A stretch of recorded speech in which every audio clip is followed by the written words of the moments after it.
Hey folks, greetings and welcome along to the New Zealand Tech Podcast. We're at episode 494 and very pleased to welcome to the show Sarah Putt. How are you, Sarah? I'm very well. Kia ora. How's it going? It's going great. And a real privilege to have you on the podcast. Thank you. Now, maybe you could fill listeners in, those that don't know you, where you fit into this big wide world of technology in New Zealand. Oh, okay. Well, I have just taken over as editor of CIO, and I've also got Computer World in my remit. So, Congratulations! Thank you very That's much. exciting. It is. It's it's a big role, and a couple of, I think, very strong brands in New Zealand technology, and of course, not new to me because I was Computer World editor back in the day. Yes. For about 3 years, about 7 years ago. So in those times, some listeners may remember, we had a fortnightly newspaper which we had to fill along with a website, and we were putting up like 3-4 stories a day. That frequency is probably not, in modern times, but definitely going to try to break a few stories. Yeah. Well, I still remember Computer World. It used to be the go-to at the bookshop on the way home from school. Oh, nice. Yeah. Many years ago. So it has a long and esteemed history in New Zealand. I would pick it up and I would read it, and I would look at these acronyms and words, and there would just be things I had no idea what they meant, sort of, industry inside of things. Yeah. And it's probably for that reason that on my podcast and in my business, I try and ban acronyms and try and keep things so nobody's left behind. So stop me today if I jump in with something that you think there might be a few people listening that have no idea what Paul's talking about. I will, and do the same to me. Acronyms is a funny one because I first came into tech through telco, through an organisation called the Telco Users Association. They've changed their name actually to the Technology Users Association. But I was really stumped by acronyms, and telco is particularly bad. And the one that always stumps everybody and makes everyone laugh when they realise it's not that complicated is POTS, P-O-T-S, plain old telephone service. So yeah, acronyms are kind of sometimes there because every industry has its own language, but also I think sometimes just to kind of, put a little bit of mystique around it. Yeah.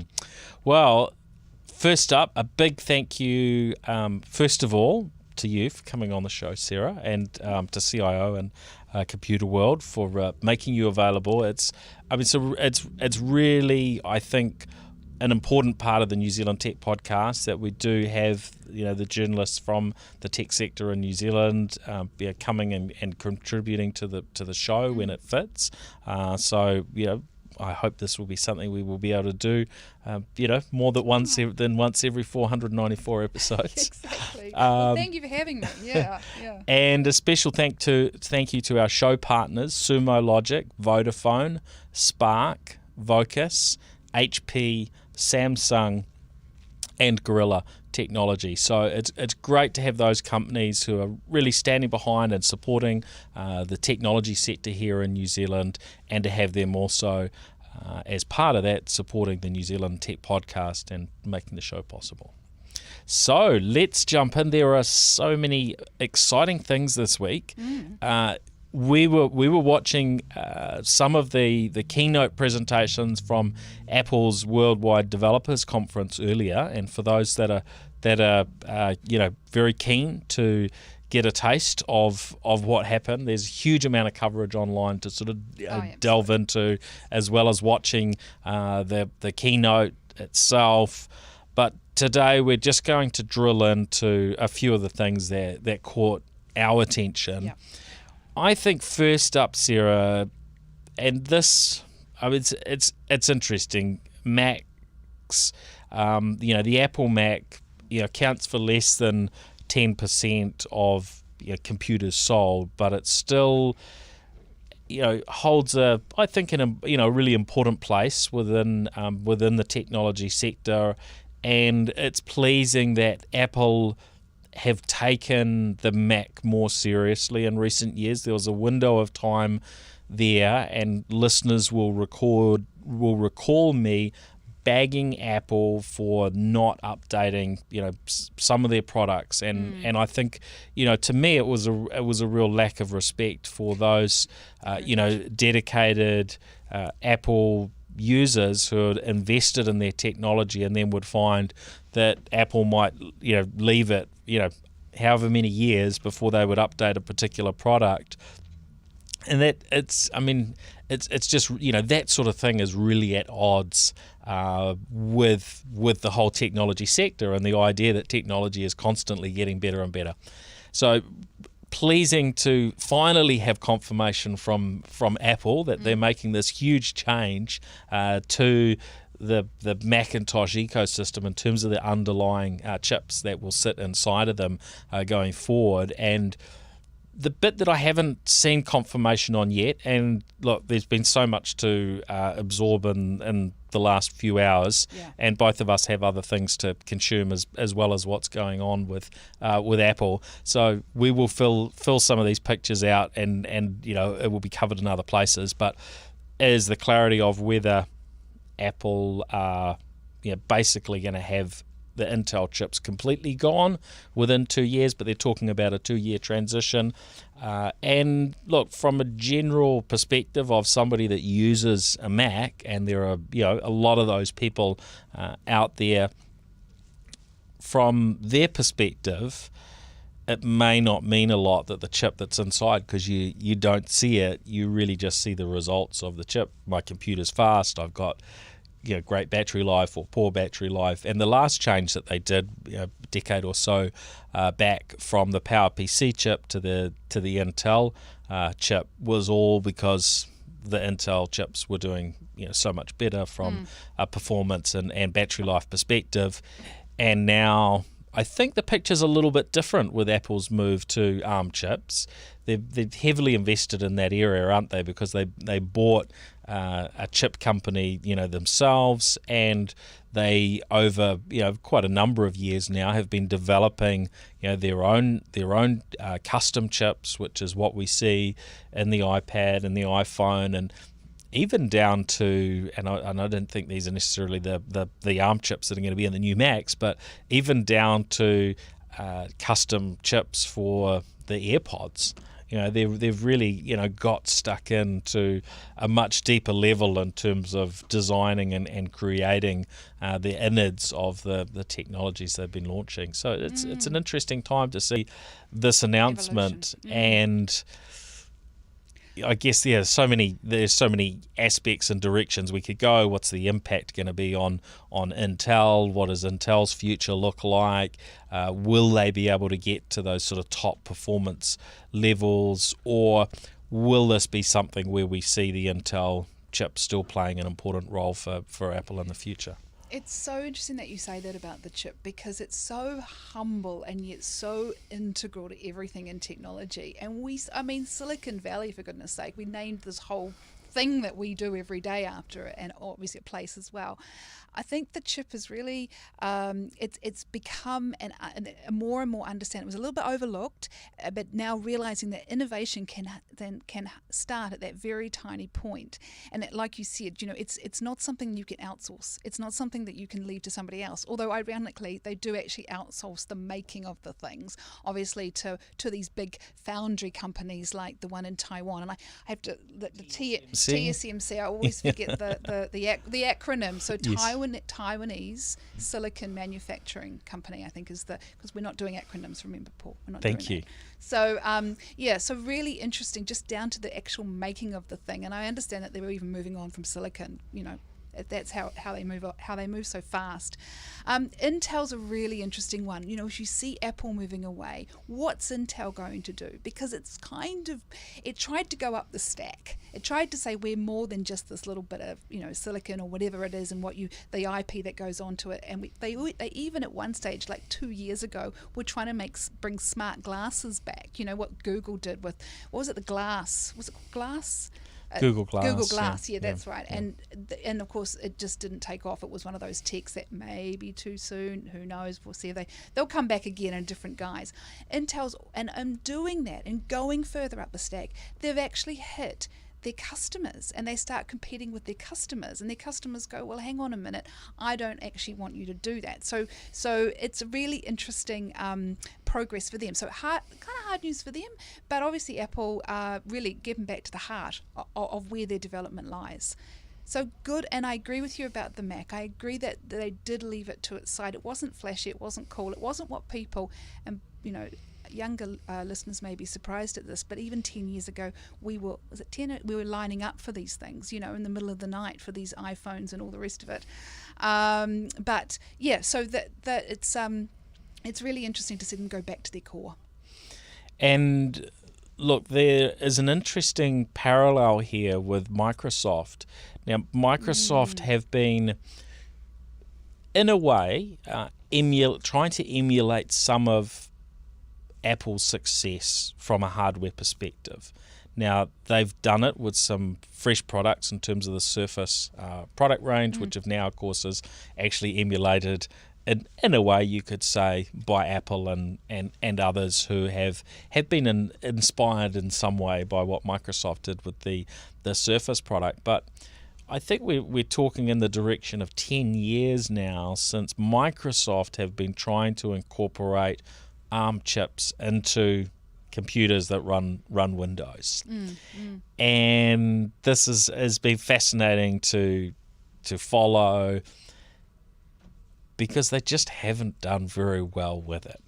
And when you look at Apple, they've gone through this, quite a number of times. The early Macs that I remember as a youngster in the late 80s, having a Mac at home alongside a PC.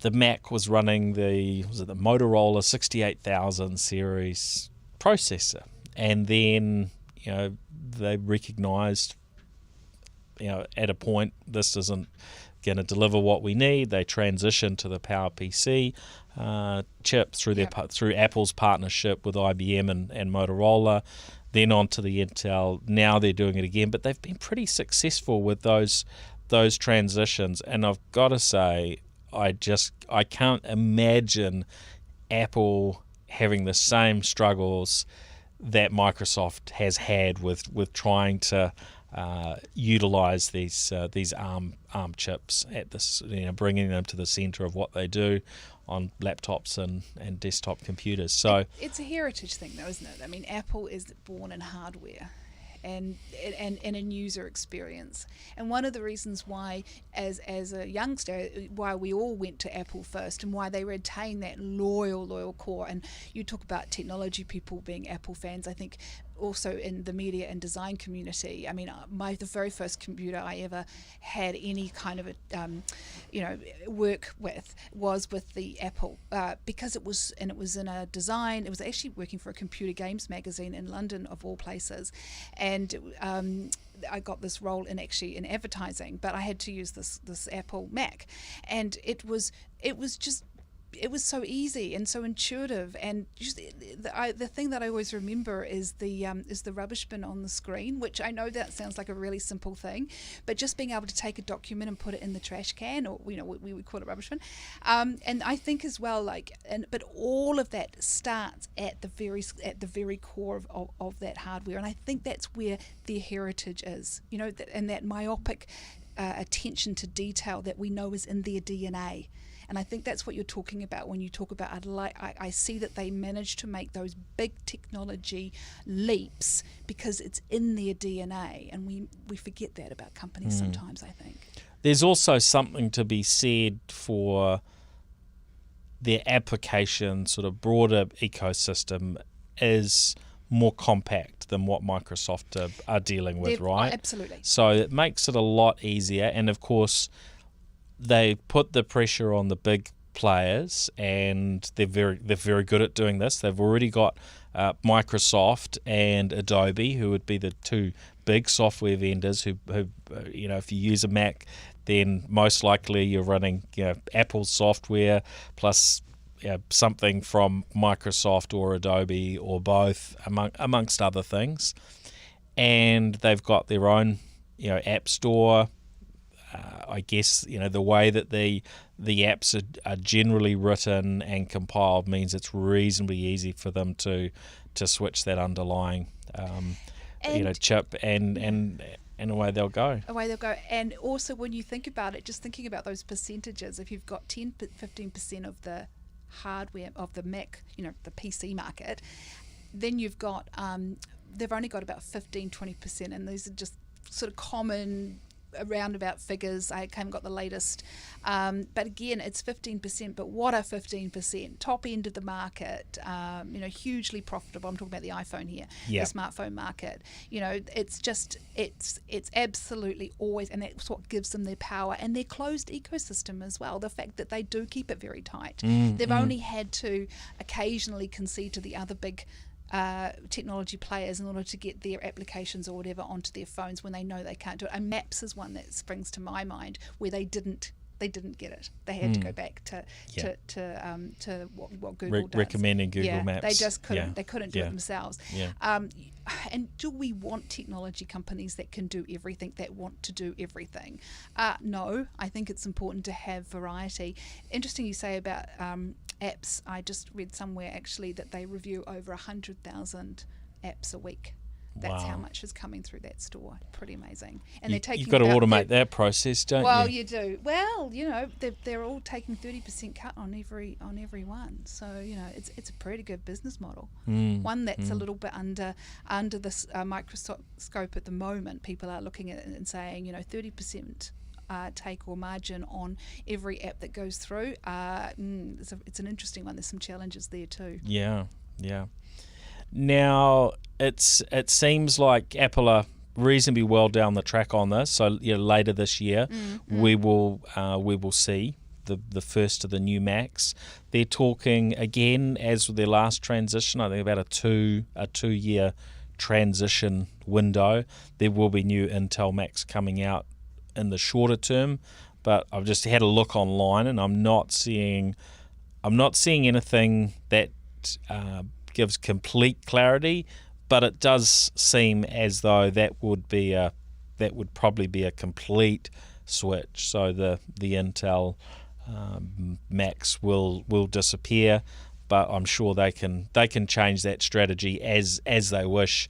If it's not working accordingly, they can maybe adjust it. But I would imagine as they start releasing products, software vendors, especially when the big players are supporting the chips, means that the smaller players will, in a lot of cases, will just come along for that journey. And they've also got a compatibility capability as well. So, we will see those Intel apps still be able to run through what they're calling Rosetta 2, which was one of their sort of linchpins when they transitioned to the Rosetta technology that allowed them to run the old apps when they went to the new chips, which usually just wouldn't work.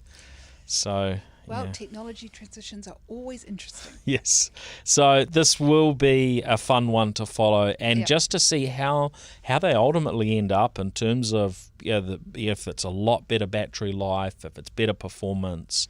This allows them to sort of change the playing field as far as competing with Windows, especially, right, with what Microsoft are doing. If they can bring to market the fastest computers, better battery life, take it away for a week, you lighter, never have to plug it in. Imagine that. That would be insane, just right? But a day can be hard, but yes, eventually, exactly. You imagine we will get to that sort of possibility.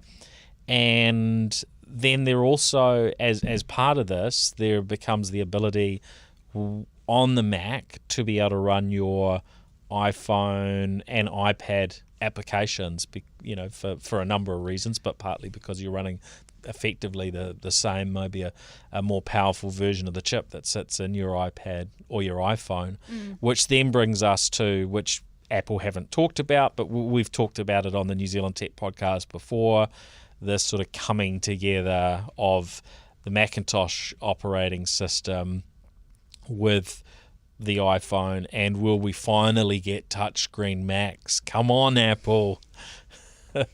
Not that it's it's a killer thing at the moment, but when so many Windows machines and I've got one on my lap at the moment. Sorry, the Mac's at home today, but being able to just scroll through what's on the screen with my finger is, it's just something we take for granted, and then you put your Mac in front of you and it doesn't do it. So you've got to imagine, surely this window of time is when we'll see a touchscreen Mac, do you think? Or do you think that will never happen? Oh, well, they say we're never going to do it for all sorts of reasons, and then suddenly they do it. It's always amusing to see a PC user, though, when they've got a Mac in front of them, do that. And you think, oh, yeah, you kind of know. Yeah, reach out and try and touch that screen. We don't do that in Mac. But you get very used to that sort of functionality, and you've got to say to yourself, would that be in the roadmap? But what do you prioritize? What do you sit there and say, what are users expecting? What do they really want? What's the there's always got to be a what do we prioritize? What is the payback? What is the compromise? If we don't do this, what do we do? those must be fascinating conversations. And I think within Apple, they're looking at to say, well, of course we could make our Mac's touchscreen tomorrow, but on the flip side, what doesn't work with a touchscreen, right? And even today, Windows, which has been built to be touchscreen, there's a lot of things that don't work very well with the touch, but there are those simple things of signing a document, zooming, scrolling, and so on. But they're probably not big enough for a lot of people that it makes that much difference. But for some, yes. So let's see how it goes. And will we have it? Will we have an iPad that then runs Mac applications as well? See, that would be compelling. And you imagine the iPad Pro will have enough power and so on. So if Mac operating system can run iPhone apps, well, why wouldn't the iPad, at least at the top end with the iPad Pro, be able to run some of your Mac apps? That seems to make some sense, right? Especially now. And maybe you see these dots being joined up. Oh yeah, iPad OS now supports a mouse and a keyboard and so on, right? Yep. So it seems like we will see that come together. So interesting times ahead. Now also on the Apple front, and there were lots of little bits and pieces. iPad OS with a stylus, which of course Apple called the Apple Pencil. Yes. Allowing you to... Again, and just talking about that, to go back, that was something that was never going to happen, and suddenly it did. That's true. So, that's true. Sorry. Yeah. Yep. Yeah. So the change there is that you would be able to use your Apple Pencil to, say, fill in a form or to fill in information, to scribble, basically where you've got a text box for entry, you will be able to use your stylus, and then it will convert that into text as though you'd actually typed it in on the virtual keyboard or physical keyboard. Now, I don't know yet exactly how well that will work, what scenarios it doesn't work in, but that seems nice, and we haven't we haven't seen too much of that just yet with our styluses. No, but I do feel it's one of those things that people don't think that they want until they have it. Like then they go, oh, that was nice to use, or that was easy, or they see someone else do it and they go, did you know you can do this? And then they like it, but it doesn't necessarily sell a product, But one of the nice things I think is nice about the Apple Mac and what we saw in the developers conference today, interestingly, of course, without a live audience, starts with Tim Cook. If anyone wants to have a look through, starts with him with his back to the audience, which is empty, obviously, because of the lockdown over there or the COVID experience.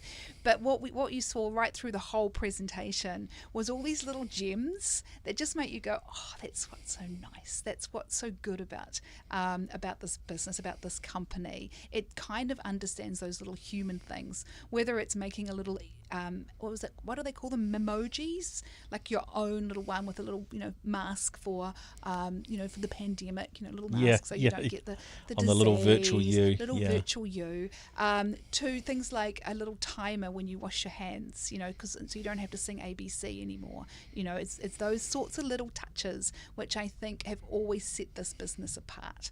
But interesting. Because you're quite an Apple fan yourself, aren't you? I can switch, and I can go from either operating system. It's kind of whatever is the ecosystem in which I'm working in, I'm pretty happy to switch. But I guess from choice, I'll go Apple, just because I know it and I like it and I like the little things about it. And I think that's what it gets, that Microsoft and never really understood. I always feel like Microsoft is broccoli without cheese sauce. and Apple always understood the cheese sauce is kind of some of the things that'll hook you in. And we saw it in that lovely presentation today. Yes, no live audience, no clapping on demand, but lots of really flash, simple ideas. One I noticed that you were quite interested in was the Apple Watch and the fact that it will now take down all your vital data while you sleep. Yes, well, that's an interesting one. And the reason being is that others have been doing sleep tracking for a number of years. I've been testing, and so I'm looking like a real geek today. I'm holding two smartwatches. I've got the Withings on my other wrist, and that's been going on. It's just got a standard watch battery in it. You don't charge it when your battery runs out every, they say a year. My guess from what I've read is probably 3 to 6 months. But yeah, you've got that sort of crossover in features now, and that's finally arrived kind of in the Apple world. But of course, if Apple had launched that too early, because their battery life has been quite short on the Apple Watch, that might not have played out too well. But it does seem they're rolling that feature in, I think, back to the Apple Watch sort of Series 3 onwards, so 3, 4 and 5. So yeah, that I like that sort of feature. I also quite like the way they tie in not just timing how your sleep goes, but they're building in these elements around helping you wind down, encouraging you. Look, you've sort of set a little bit of a deadline of when you like to sleep, or it monitors it and comes up with these sleep windows. Because I can be someone that maybe doesn't get enough, so a little bit of a prompt, pushing me. It's not always a bad thing. Yeah, so if you do watch the presentation, it's showing that the watch fades. So say you've set 10 o'clock at night for your bedtime, the watch fades, it goes into sleep mode, it has an alarm, and if if you don't want to have a sound, it has a sort of a restful way of waking you up, or it says, and you can put it on so without the sound, so you don't disturb if just gives you that haptic feedback. Yeah, just that little haptic feedback, exactly. Now and then as you sleep, you can wake up in the morning, and people who've got Fitbits and other smartwatches will have this feature already that will show when you woke and when you slept. Now I'm the kind of person who doesn't want that in my life. I just kind of feel like 12 hours a day you probably need to go tech free. As much as I love technology and find it fascinating and everything else, I just need to put it aside. I'm shocked. I know you are, and you're going to be even more shocked when I say that I've actually investing in records now. I got my record player out at lockdown, and I just love the idea that I can put my record on and I can listen to it, and there's no data collected.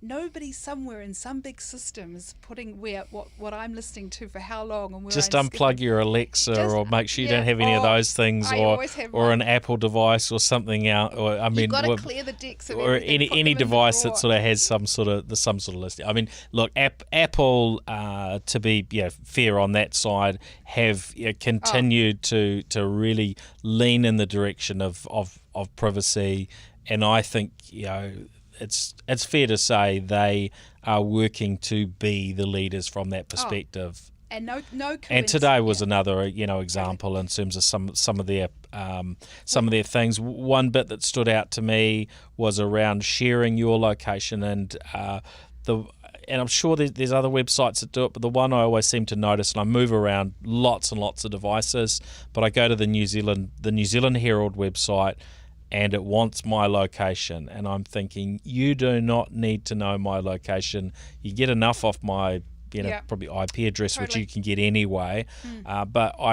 And there are some other apps where you probably do want to give a general location, but why do you need to pinpoint your exact GPS location? I mean, the sort of things that a publisher or anybody else could do with that information. Suddenly they've got your address, a few little bits and pieces of information, they join it together and do whatever. Some of it might be good, but just I'm not super comfortable with that. So I like Apple's approach of having this, well, we'll give if you prefer, we'll give a more general location and, somewhat randomized within a however many kilometre radius. I'm not quite sure how they do it, but that I'd be a lot more comfortable with that as a sort of in-between point, because there are lots of apps that do, for whatever reason, need to know a bit about your location. Yes. And I accept that, but I don't really want them to know where I am within within whatever it is these days, 15 centimetres or 50 centimetres or whatever the GPS, gives them. Like, why is that needed? And that is, you're absolutely right. And I find it interesting that in the presentation in the conference today, they actually brought the privacy stuff up after the sleep data stuff. So obviously, people were probably thinking, oh, where's that going to go? And they have actually put so much of their I don't want to say marketing, it's more than marketing, so much of their philosophy around privacy. And like the CES, the Consumer Electronics Show, at the beginning of the year, they famously never attend, but they had this massive billboard, it's all about privacy. I can't remember what the tagline was, but it was about the privacy. And I think that's a really important, it's one of the reasons actually why I do like and stick with that ecosystem. I know that there's a lot of issues that I'm not one that generally wants to sort of put my hand up for a monopoly, but I like that idea that I feel that they have sort of fought on the encryption front. I mean, Tim Cook, their CEO, has come under so much pressure, in many circumstances around awful terrorist attacks. I'm thinking the San Bernardino one is one that springs to my mind. No, we're not going to encrypt. No, we're not going to put so-called backdoors. No, we're not going to do anything like that because we believe in the right to people's privacy. So it's a very interesting debate, and I do also feel like as citizens of 2020, where technology is so prevalent, we need lawmakers, yes, we need technology makers, but even as citizens ourselves, we have to think a little bit more about our own privacy and what we're giving away and whether we want to do that and what our children are giving away as well. But we can't just pretend ignorance. I'm guilty of it as everybody else is. T's and C's, just get me the app, just get me to it. Tick the box when you're installing an app. Yeah, it was nice to see that when you're installing those mobile apps, that's the new thing, the iPad OS apps, you're going to see some information about a bit more rather than just that it's accessing your location. What does that what does that mean? Well, it's accessing your it's going to store your contacts or what have you. So I haven't delved deep into that, but I'm really interested to see, see a little bit more about how that will actually play out, and anything that I think keeps app developers honest and accountable. We've seen those issues in the past. I'm trying to think what the most recent app House Party, right? You install House Party, it wants access to all your contacts. What are they going to do with all of my contacts, right? They're going to sync all of those contacts up to their cloud and do whatever. What if I've got, and I have been guilty of this in the past. I'm usually a bit better in more recent years, but before we had sort of password lockers and so on, I'll just put a little PIN number there in a contact, or something that is slightly confidential. And I wouldn't do that these days, but the little bits and pieces you'd put, this is Air New Zealand, here's my ID number to log into airports or something, put some of those sort of note. I mean, all of this started just getting sucked up into, into their cloud. So a little bit more knowledge on what's actually happening. That's all good by me. Now, we're probably out of time on Apple. There were two last things just to mention very quickly. Mac OS X Big Sur, SUR, is the new version.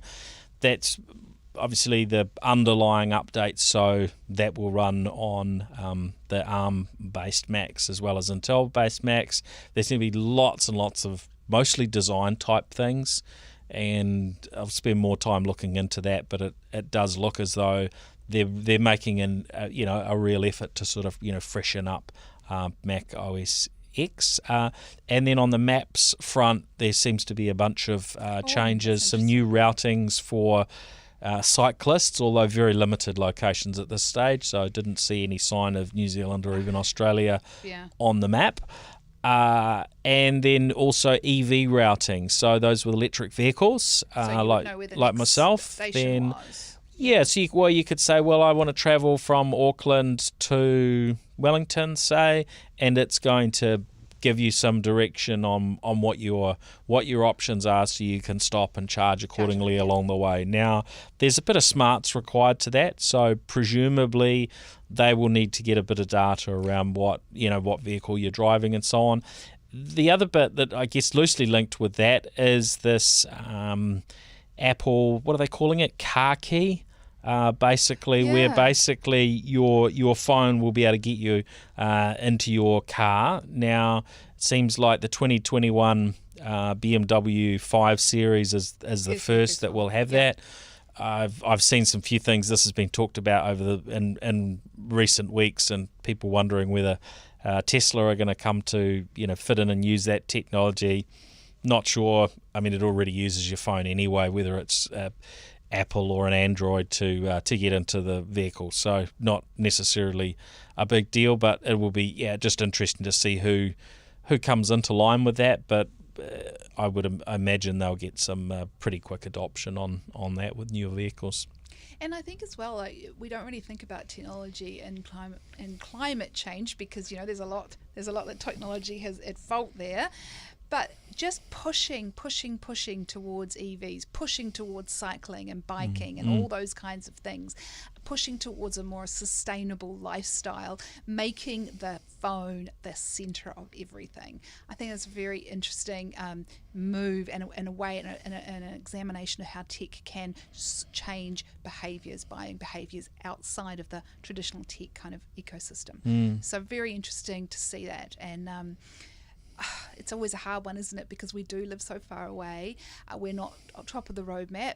With our little team of 5 million isn't going to be what they think about first, of course. Although Facebook, famously uses us as a petri dish. So, but I don't think Apple does. I've not ever seen that read that anywhere. Although it's fair to say that these days Apple do tend to put New Zealand on an equal footing when they launch. That's true. Most of their products they launch concurrently in New Zealand, and because of time zones and so on, often they effectively will launch first in New Zealand anywhere in the world. And there were one or two times where they didn't, and I made it known. I thought that was a disappointing step back. I'm not sure if they were listening on that occasion.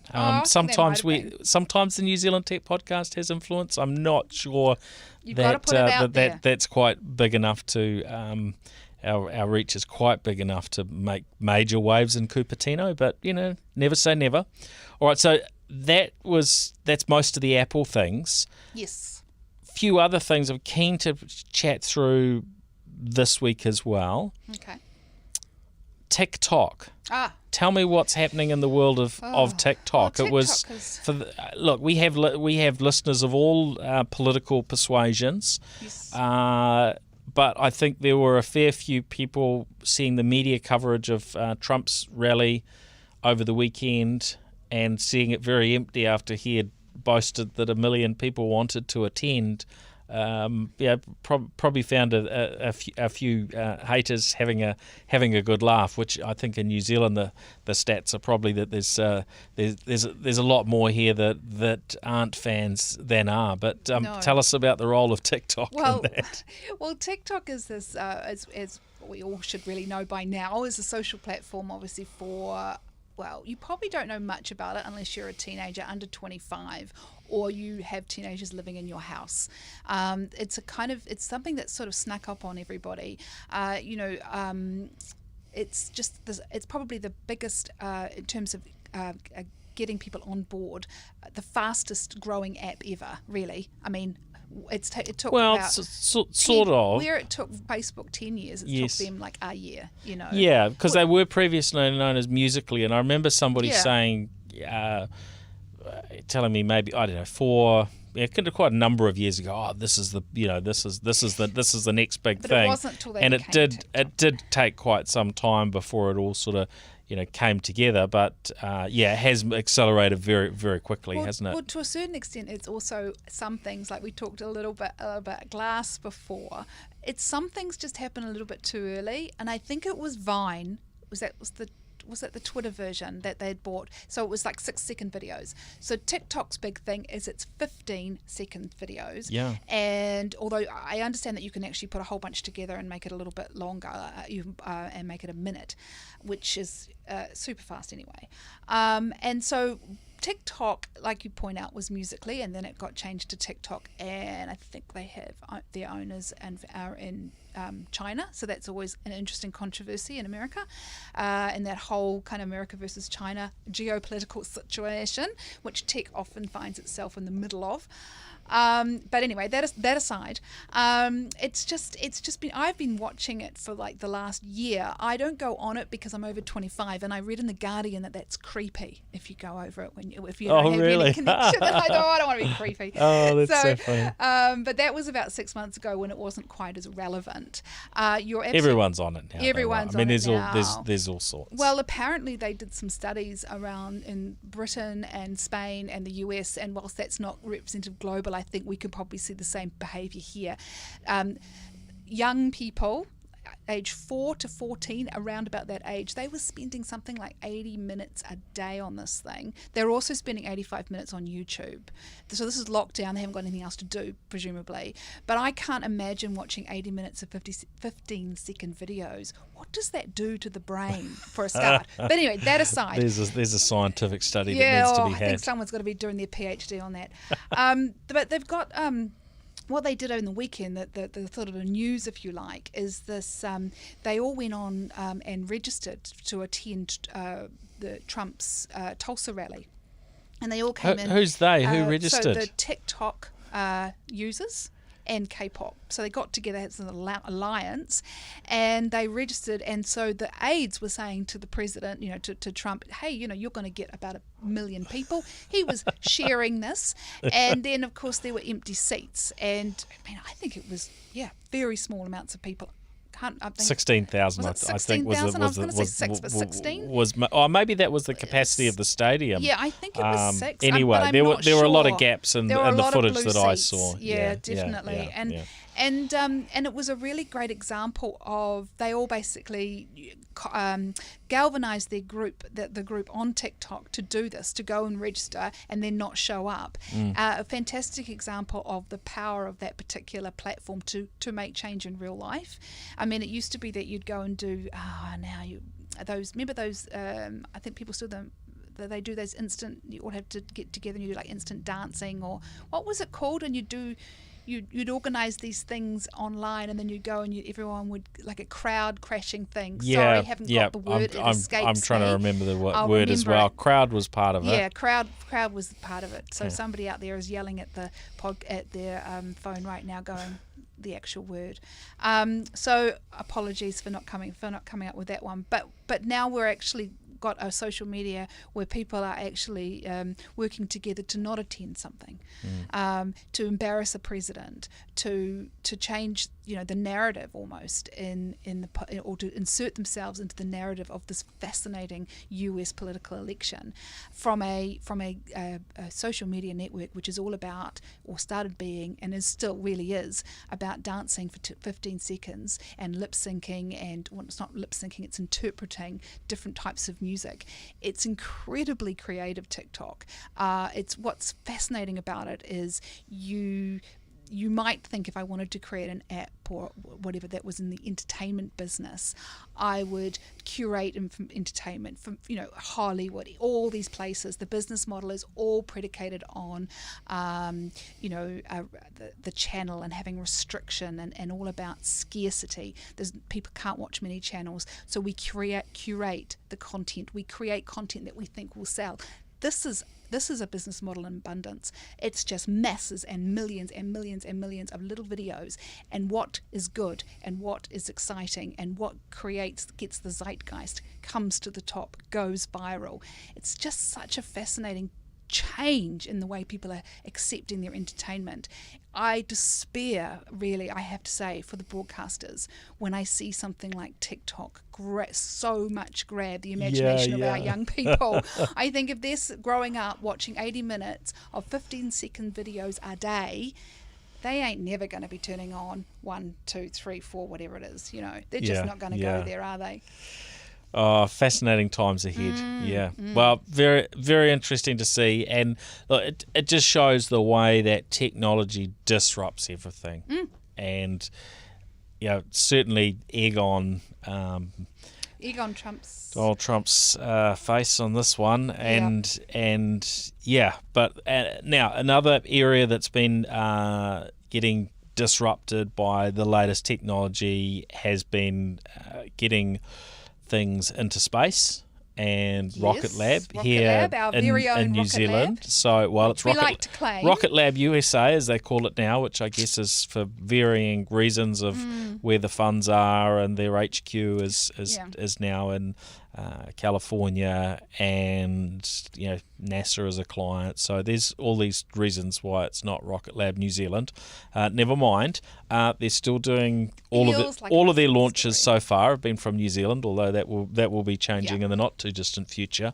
But it was very pleasing to see that they've effectively a 3-week turnaround from the last launch that they've just had to the next one, which is really ramping up. And we heard about this idea that they could be launching every 3 days. Well, that sort of thing. Hey, every 21 days. That's and not that they're going to necessarily constantly be on that cycle, but the fact that they're able to, they've got the 2 launch pads now in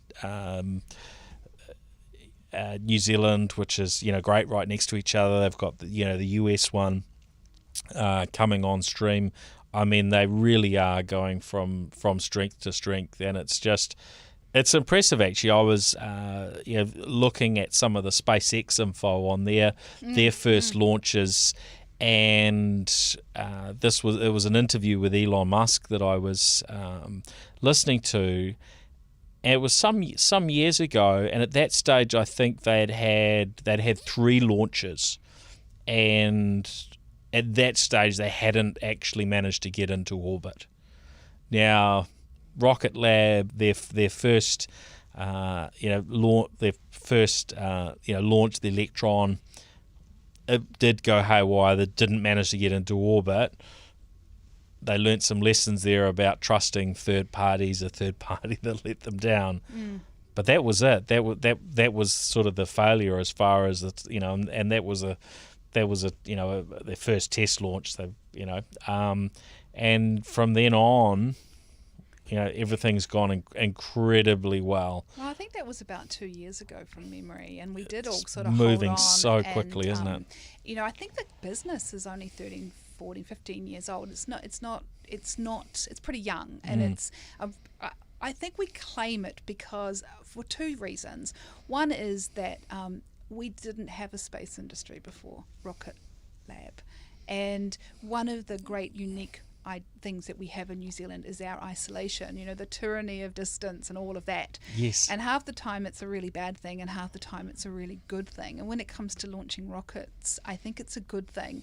I once saw Peter Beck, the CEO, speak, and he talked about he couldn't understand why New Zealanders got so upset when startups got sold overseas and all of that. He said, you should only be located where it makes sense, and it makes sense for them to be out in the Mahia Peninsula because there's no one else around, and so it's not that crowded. So that's good. And we have seen green shoots of the space industry, especially in the South Island, and some fantastic conditions and also not just conditions in terms of the landscape or the skyscape. That's not the right word, is it? But that kind of the night sky, the unpolluted areas that we've got at the moment. That is, but also the smarts. I mean, you've got fantastic universities like Canterbury University located close by. We all know that, and I'm going to be really parochial here and say New Zealanders are pretty clever. So there's a lot of good talent coming out that can be used. But, like you say, it's mostly owned by the Americans now, the Rocket Lab US. It is dealing with the American military, I understand, allegedly, and NASA and all these other places. And that's bringing some spotlight on it as well, because people are saying, well, who are you working for, and what are you doing into space? And there's an interesting article actually on Radio New Zealand today, which talks about this very, very thing. What is coming? What are we allowing into space from our own country, and what does that look like? Some really interesting questions. Now, my understanding is that they have to, every time they launch a satellite into space, they have to get approval from MB, from the Ministry of Business and Innovation. So they have to go through that process. But how much they can say and how little, who knows? And so some interesting questions being there is, and that will be solved for them in many ways very soon. If we say as New Zealand, like we have with nuclear free and other things, like, look, this is what's going to be allowed to launch from New Zealand. Yes. They're just presumably they would be able to launch those missions that don't fit New Zealand. They could launch them from the US anyway. Absolutely. New Zealand would miss out on the revenue. They would still get there, but we might feel as though we've made our sort of push back against certain things. Although I think it's probably really hard to know exactly how all of these things are going to get used, and I'm not sure whether that's part of putting. I think secrecy is probably quite a common thing to be around. Certain things going up into space, but I mean, having read and listened to that piece, I would have to say that there's some very good points. Everything, we can't always go, it's from the military, it must be bad things. So much innovation comes from the military, so much innovation comes from that space. What we're doing today, our iPhones, everything is from so much of that technology that was created there. So, and I agree, by having the American launch pad in complement with what New Zealand is, will make a difference. And it shouldn't be all or nothing. It's not absolutes. We don't live in a world of absolutes. I'm sure there can be discussions. It's important to have those discussions, though. It's important that we think about what we as a country represent and what we want the businesses that are so powerful. I mean, fancy having a space industry in New Zealand, and which could change the way that all that development happens, and also the ripple effects, like I talked about before, with what's going on in the South Island and all the different technologies that are happening. We're a country that's an open, liberal democracy. We just want to know a little bit what's going on, and we want to have some belief that it aligns to our values as a nation. Agreed. And that's really important too. Yeah, well, it'll be interesting to see how it tracks. The next exciting thing on the radar, and Rocket Lab have started sharing a little bit about this, is their mission to the moon, which is next year. Working in partnership with NASA. It's just mind-blowing to think, especially after all these years, there hasn't really been much activity as far as the moon's concerned.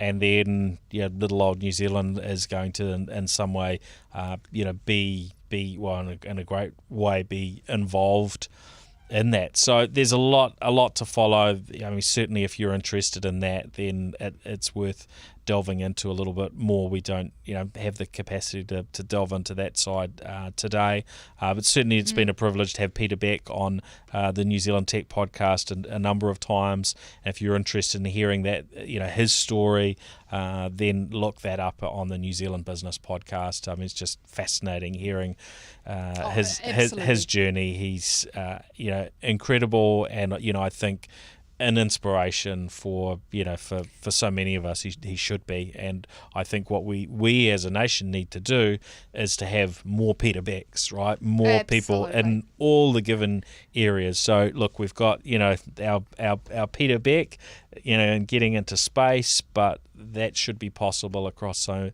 many other areas. Now we need to move on because we've got a couple of things we wanted to cover before we finish. I'm just thinking around time here. New Zealand Police freezing $140 million in funds that appear to be linked back to a crypto exchange, and apparently linked to cybercrime. This is a really big number. It's completely out of the ordinary. Since the laws came into place in New Zealand, allowing funds to be freezed or funds to be taken as they are from criminals in varying situations. We've had nothing of this sort of scale. Just fascinating to hear about that. Absolutely, it's really interesting how. And to think, again, tentacles all the way back here is something out of a sort of a John le Carre novel or something like that. But really interesting, obviously that's the whole cryptocurrency, how it's being used in places for ransomware and other, activities like that. And of course we've seen a massive rise in big companies getting stung during the lockdown because of the taking advantage of the pandemic and the people and just everybody's eye on something else, remote working, all of that. And we've seen some really big companies actually being named in the media, which is very highly unusual. Usually when these sorts of things happen, they're kept very much quiet, and from the point of view that A, you don't want copycat, and B, it's just really not something you want to be talking about if you've been stung by this stuff. So an interesting and hopefully more will come to light about this I guess bust, is that what you say, for want of a better word? Or it ties back to Canton Business Corporation and owner Alexander Vinnick, and he was behind BTC E, which was a cryptocurrency trading platform based in the US, founded in 2011, and then I think it ran through to 2017. It handled quite a large. I think it was something like 3% of all Bitcoin exchange sort of transactions ran through the platform, and you were able to trade in a range of different currencies and traditional currencies as well as cryptocurrencies. But it was I think shut down in 2017, and apparently a little bit of a shambles, and the founder was charged and so on, and now they're going after him on money laundering and varying other crimes. So yes, it'll be interesting to see where that goes. Does New Zealand end up with $140 million in our pocket off that one? I don't know how they handle redistributing these sorts of funds, but it would be quite fascinating to have the inside word on that, and no doubt we'll hear some of the stories come out in the future. Now, lastly, I was going to touch on sort of Chorus and some of their pricing adjustments and things that they've got going on, but I don't think we've got time to sort of delve into that. But Netflix, I thought it was just very interesting to read about them hiring in Australia a local originals team. Yes, yes. And yeah, this to me was interesting, because we look at Netflix, it's all this, US Hollywood content that they're creating, but actually Netflix, potentially could be producing content, local content on the ground in New Zealand. Obviously, we're seeing Amazon, do production here, which of course anybody in the world can come and do production here. But the idea that Netflix might do some really good local content that actually, supports New Zealanders with that relevant content, that certainly seems to be what's going on in Australia. They're investing locally, and in some ways, this is there's that fear when the big multinationals, come and dominate in these varying fields, that we lose out on those local elements. And I think, when we look to what's going to happen if Sky, get knocked out from broadcasting sport in New Zealand, if Amazon comes into the country, does that mean, any opportunity for more grassroots, sport broadcasting would, completely disappear? But this is maybe suggesting that Netflix, are really, interested in doing good locally relevant content that they might not be able to really sell anywhere else in the world. Well, I'm not sure if you can not sell something else in the world. I think That's diversity of content is really important, and maybe just scrolling through what is already out there, and the 10th superhero movie and stuff, maybe they're looking for new stories. From that perspective. Also, if a nation's ability to create its own culture and express that in things like art and film is really, really important. And up until now, we've seen it coming through the terrestrial broadcasting and all of that. So it would be very interesting to see if they sort out Māori stories here. Somebody asked me the other day, actually, we were talking about the digital divide, and they said to me, "What do you think the opportunity is for Māori?" I obviously, as a Pākehā, can't comment, or can't always. My role is to make room, and I would never want to comment on behalf. But what I see the opportunity for Māori is not just to take their culture and bring it out into the world. Why leave it with a small country like New Zealand? Why not share the beauty of that culture and that language with the whole world? So if a Netflix appears and wants to write and to share Māori stories, that would be wonderful. We've seen the opposite in Māori TV in the last week. We want to contain all Māori broadcasting within Māori TV, and them saying that, and people saying within that world, we don't want to ghettoise that. We don't want to put it over in one place. I'm quoting people here, whereas what Netflix is saying is take what we've got and spread it with the world. As long as the income and the money and the rights and the IP remains in New Zealand, in Aotearoa, then it's difficult to see the issues there. The hard thing is to think, Netflix is big. This big organisation coming down and bearing it down in New Zealand, what would that look like? Would we lose that? I don't think we would. I think that it's definitely worth opening up to those conversations. Netflix is such an interesting example of the ladder of investment applied to technology, because they started out with this whole other idea. It's that abundance idea, that abundance business model. They bought up a whole bunch of old catalogues, including, I think it was Disney even was in that mix.